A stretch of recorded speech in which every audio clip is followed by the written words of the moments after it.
अभी एक बच्ची आई थी मेरी क्लिनिक में, तो उसकी एक छोटी सी कहानी संक्षेप में बता रहा हूँ ताकि आप जान सकें कि इस प्रकार की समस्याओं का इलाज होम्योपैथी में किस प्रकार से सफलतापूर्वक किया जा सकता है। तो ये बच्ची आई थी, लगभग 14 साल की थी, 10th स्टैंडर्ड में पढ़ती थी, 10th क्लास में पढ़ती थी। तो उसने बताया, जो कि दिख भी रहा था, कि उसके फेस में, मुँह के चारों तरफ सूजन थी, ग जलन बहुत उसको ज़्यादा हो गई थी, और उसके साथ में दर्द के साथ-साथ में जो ये मुँह होता है, इसके चारों तरफ की स्किन में एक्सट्रीम ड्राइनेस मुझे दिखाई दी टॉर्च के देखने पे।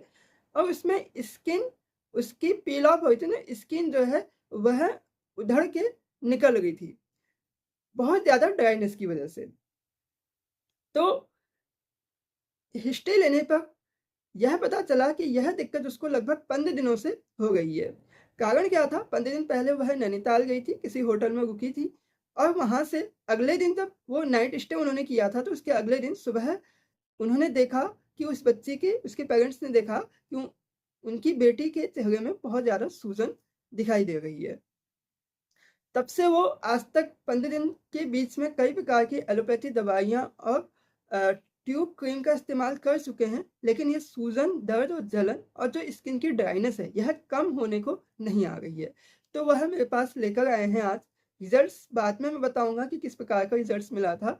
तो फिलहाल मैं ये बताना चाह रहा हूँ कि इसमें मुझे यह अनुमान आया कि शायद क्योंकि नैनीताल पहाड़ में है, और पहाड़ों में एक अमूमन दिक्कत होती है कि कुछ विषैले कीड़े जो होते हैं, कीट पतंगे या कुछ अलग टाइप के कीड़े, वह जनरली बिस्तर में आ जाते हैं, जो कि आसानी से नहीं दिखते हैं या हम उन पे ध्यान नहीं दे पाते हैं। ये कीड़े कुछ इस प्रकार के होते हैं, जैसे उनकी बॉडी में चारों तरफ बहुत ज़्यादा हेयर्स होते हैं। आई थिंक उसे हेयर कैटरपिलर के नाम से जाना जाता है। मैं उसकी इमेज दे दूँगा, आप देख लीजिएगा। तो यही कीड़े नहीं, इसी प्रकार के दूसरे अन्य कीड़े भी होते हैं। तो इस प्रकार के कीड़े जब बॉडी के कॉन्टैक्ट में आते हैं, तो एक प्रकार की एलर्जी पैदा करते हैं।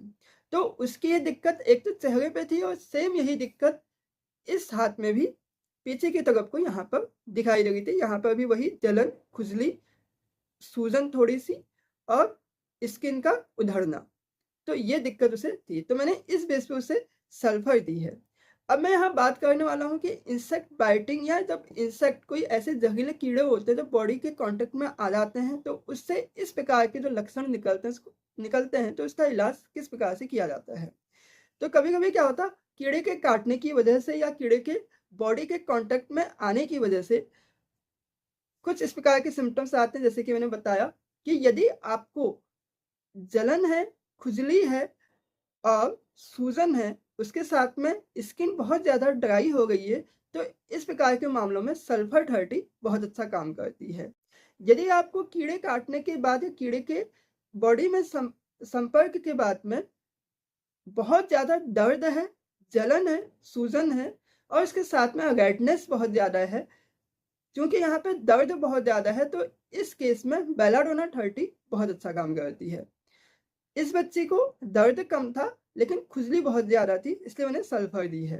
3 दिन के लिए मेडिसिन दी है, 3 दिन के बाद मैं आपको बताऊँगा कि कैसा रिज़ल्ट्स रहता है।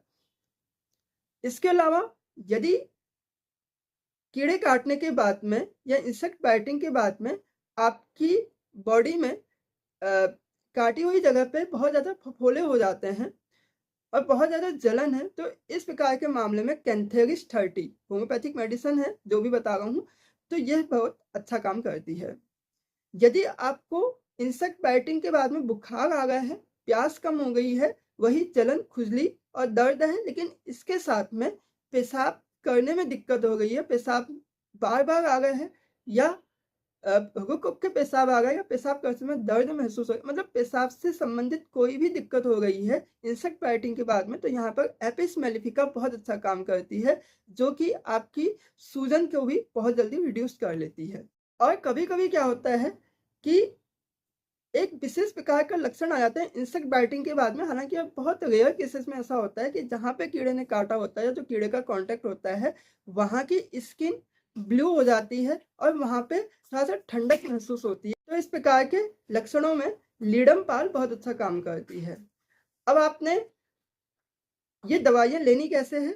जैसे मैंने आपको लक्षण बताए हैं, उसके हिसाब से आप मेडिसिन चुन लें, कोई भी एक मेडिसिन चुनें। ऐसा नहीं कि आपने 3-4 मेडिसिन एक साथ चुन ली, ऐसा नहीं करना है, क्योंकि अगर आप एक साथ बहुत सारी मेडिसिन चुनेंगे तो उससे आपको कोई भी फ़ायदा नहीं होने वाला है। एक बार में सिर्फ़ एक मेडिसिन चुनें लक्षणों के हिसाब से, और उसकी यदि आपके पास में लिक्विड फॉर्म में है तो 1 बूँद सुबह शाम को 3 दिन तक दें, आपकी दिक्कतें ठीक हो जाएँगी। यदि आपके पास में गोलियों के रूप में है तो 4 गोली सुबह, दोपहर, शाम 3 टाइम दें, और 3 दिन तक ऐसा करें तो मेरे ख्याल से 24 घंटे या 48 घंटे के अंदर ही ये दिक्कतें बिल्कुल ठीक हो जाती हैं। तो आज के लिए इतना ही, फिर मिलेंगे फिर किसी नए टॉपिक के साथ में, फिर किसी नए दिन में। Thank you and bye bye.